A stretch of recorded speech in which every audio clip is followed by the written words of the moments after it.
პროფესიონალების გარკვეულწილად ისე მინდა დაუბრუნდე, რომელიც აი სვავები არიან და დღევანდელ ტრაგედიასაც, რომელიც აი სამწუხაროდ ხორცი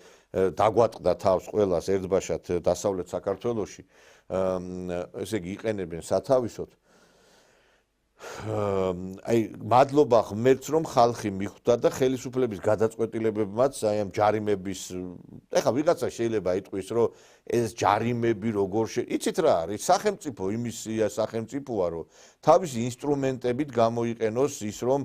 სადამჟელო ღონისძიებების გამოყენებით უზრუნველყოს ქვეყანაში წესრიგი ეს შეიძლება იყოს დაპატიმრება შეიძლება იყოს ეს ადამიანების მიმართ ძალის გამოყენება მაგრამ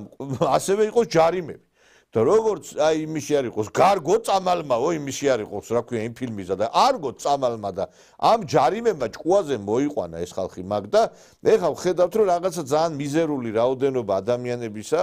ეხლა ვითომ ამ 25 თებერვლით მანიპულირებენ ეხლა რა ამ ტრაგიკული დღით კიდევ ერთხელ ვიმეორებ მათ მოახდინეს სწორედ საქართველოს ხელმეორედ დაპყრობა იმიტომ რომ არა სააკაშვილის ავანტურა ჩვენ ტერიტორიებს არ დავკარგავდით და მან გადასცა ტერიტორიებთან ერთად სტრატეგიული ობიექტები რუსეთს რო კითხო თან რუსეთს ებრძოდა და რუსეთს აძლევდა სტრატეგიულ ობიექტებს აი ბიძინა ივანიშვილის გამონათქვამი მახსენდება აი ამ საცოდავი ხალხზე რომლებიც დღესაც დაბორიალობენ რუსთაველზე მე ამ 5000 ლარიანებს დავარქმევდი ამ ადამიანებს 5000 ლარიანები რო დაბორიალობენ აი ძალიან ისეთი ესადაგება ის ნათქვამი ბიძინა ივანიშვილისა რომელიც მან რამდენიმე ხნის წინ თქვა ერთი ჭკვიანი კაცი როგორ არ გაჩნდა ამათ აუხსნას ეხლა აი ტრაგიკული სიტუაციაა თელ საზოგადოებას ხო აწვალებენ მე არც ის არ მომწონს რომ ესენი პირდაპირ კედელს ავსურთხავენ შანსი არ აქვს ღამეებს ათენებენ რაღაცებს ერთმანეთს ამაგრებენ ერთმანეთს ატყუებენ რომ დღეს არა ხვალ მოვალ შანსი არ აქვს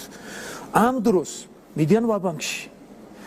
ბაბანკში უზარმაზარ ენერგიას ხარჯავენ ზარალდებიან ზოგი 2 დღით მიდის ზოგი 1 კვირით მიდის ეხლა სამახალგაზრდებს უწევს დაპატიმრებას ზოგს პატარა ტრამვა აქვს ზოგს უარესი ტრამვა აქვს ზოგი წლობით იხდის და კიდევ ბევრს მოუწის მოხდა მაგრამ თავგანწირულად მიდიან ტრაგედია ამ საზოგადოების რომ ვერაფრით ვერ გაიგეს ერთი ჭკვიანი კაცი რომ ჩაჯდეს მაგათ ანალიზი გაუკეთოს